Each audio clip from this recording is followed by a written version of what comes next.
and welcome to our first official day of STAR Review. Today we are going to be talking about ratios, rates, and proportions. In our small group, we're going to be talking about proportions. So these three questions you're going to be working on with either myself, Miss Frederick, or Miss Hughes, depending on who pulls you. And you'll only be working on those in small groups. So for now, go ahead and skip those. We're going to go to the next page that says Google Classroom because you are on Google Classroom right now. So on this video, we're just going to be talking about unit rates. So all of these problems are asking you about the unit rate, and we're going to be making some comparisons.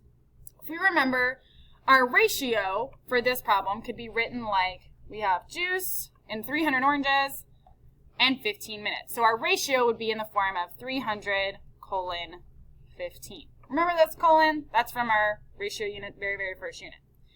So that would be called our ratio form. Our rate form would be 300 over 15 in more of a fraction form. Unit rate has to have a denominator of 1. So we need to figure out what would our numerator be if our denominator was 1. To do that, we're going to set up something that looks kind of like this. It is called a proportion. So we're saying, okay, if we had 300 oranges, I could juice those in 15 minutes. How many oranges could I juice in 1 minute? So once we have our proportions set up, which is these two fractions that are set equal to each other, they are completely equal because we're using that same base ratio of 300 to 15 no matter what. So once we set those equal to each other, we can use what we call the butterfly method or cross multiplication, meaning we're going to multiply across for our first butterfly wing, so 300 times 1, which is of course just 300. So I'm multiplying across that way. And then we're going to divide by this other number. So we're multiplying for the first wing of our butterfly. For the second wing of our butterfly, we're going to divide. So we're going to go ahead and divide 300 by 15. So 300 divided by 15. And we would get, I'll give you a second to do your division. We would get 20 oranges. That unit is still coming from up here where I had my question mark, and the whole time I'm just trying to figure out how many oranges would I juice. So I'm keeping that unit of oranges, and now when I found my answer, it's going to be 20 oranges per minute. This keyword here, per, that just means for 1. For 1 minute, I could juice 20 oranges. Let's go ahead and read this next question. Ashley can type 720 words in 14 minutes. We want to know what's Ashley's rate in words per minute. So again, that word per meaning for 1. For 1 minute, how many words could she write? We're setting up our proportion of 720 words over 14 minutes equals how many words over 1 minute? We're picking 1 as our denominator because it's a unit rate and because it uses the word per minute or for 1 minute. So again, we're going to use our butterfly method and we multiply for the first wing. So we're going to multiply here. 720 times 1, which is of course just 720. And then we're going to divide for our second wing, divided by 14. So to completely solve, we're dividing 720 divided by 14.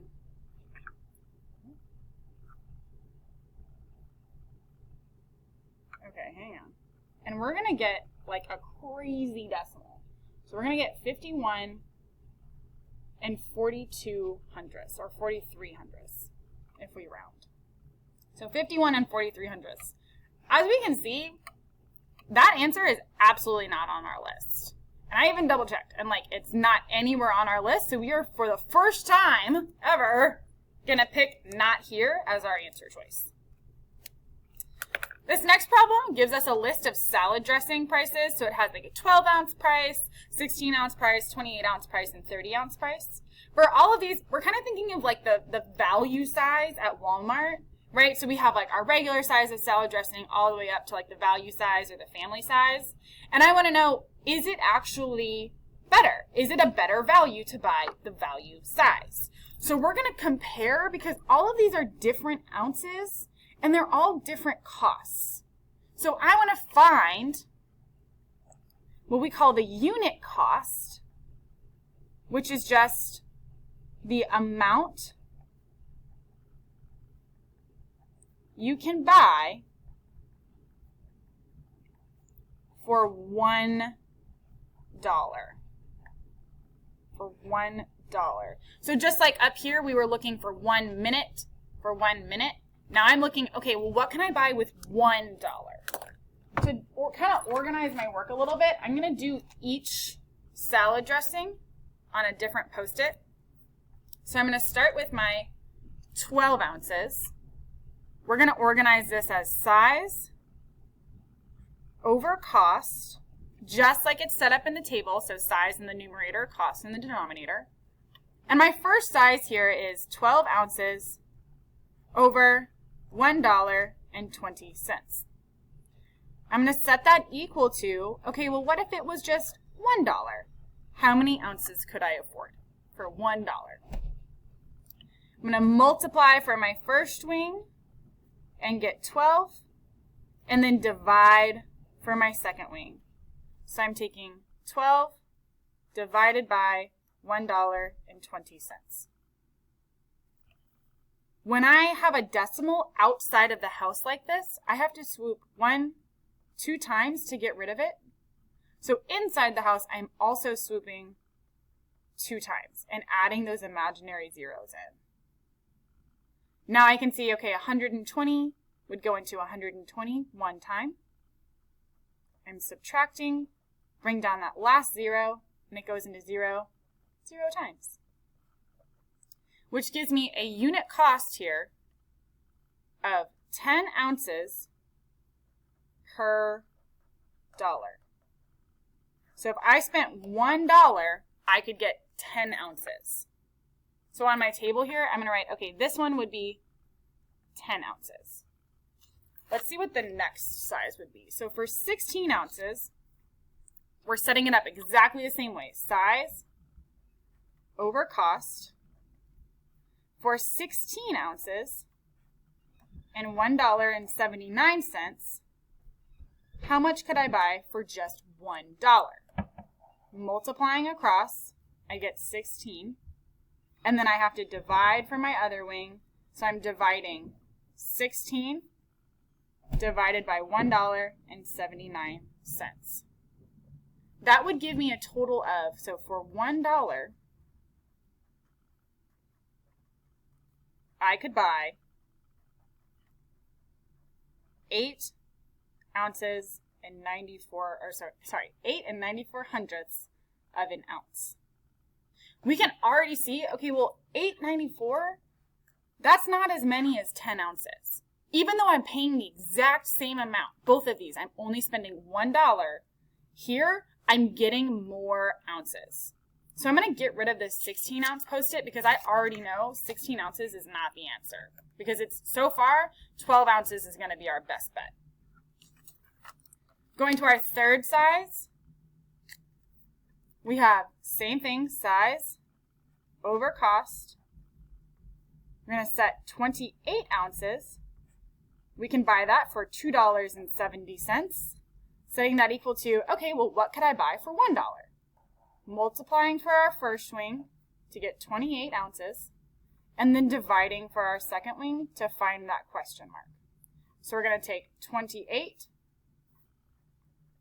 and divide it by $2.70 to find that we could buy 10 ounces, or just over 10 ounces, if I paid $1. So again, for $1, at that price, I can buy 10.3 ounces. Which we can see is, okay, well 10.3 is going to be more than 10 ounces. So now this is our better deal. Same price, but more salad dressing on this one. So I'm going to hold on to this 28 ounces because now it's my better deal. We've eliminated 16 and 12 from our answer choices because I know that right now 28 is my best deal. For my very last one, I'm going to look at, okay, well, what if I bought 30 ounces? So if I have size over cost, and it's going to be 30 ounces over $3 equal to, okay, well, what could I buy for $1? I'm multiplying across, I get 30, divide for the other wing, and I get 30 divided by 3 would give me just 10 ounces. Oopsies, 10 ounces. So for this one, still spending $1. Here, if I spend $1, I can only get 10 ounces. Here, if I spend $1, I can get over 10 ounces. I can get 10 and 3/10 of an ounce. So I'm going to say that this 28 ounce size is going to be my best deal. That's my best value of salad dressing. For the last problem that we're going to do today, we're looking at the table below, and we're trying to find a rule here. So we have a couple different options. You could find unit rate, and you could divide like we have been. We could use our proportions and use our butterfly method. Or we can look and see, okay, well, if I'm trying to get from 2 to 8, I'm going to multiply by 4. If I'm trying to get from 1 to 4, I'm going to multiply by 4. All the way through here, multiplying by 4, multiplying by 4. I want to know which of these values do not belong in this table. So I'm going to go through and check, okay, could I multiply by 4 to get from 5 to 20? Yes. Could I multiply by 4 here? Yes. To get from 9 times 4 equals 36, absolutely. 2.5 times 4 equals 10, that one's good. 8 times 4 equals 32, that one's good. 10 times 4 equals 40, we're good. 11 times 44 equals 11 times 4 equals 44, so we're good there. 7 times 4 equals 28, and we're good.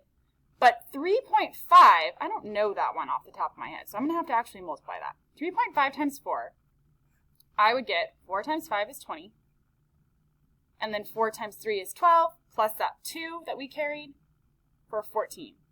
I have one number after the decimal up here, so I need one number after the decimal up here.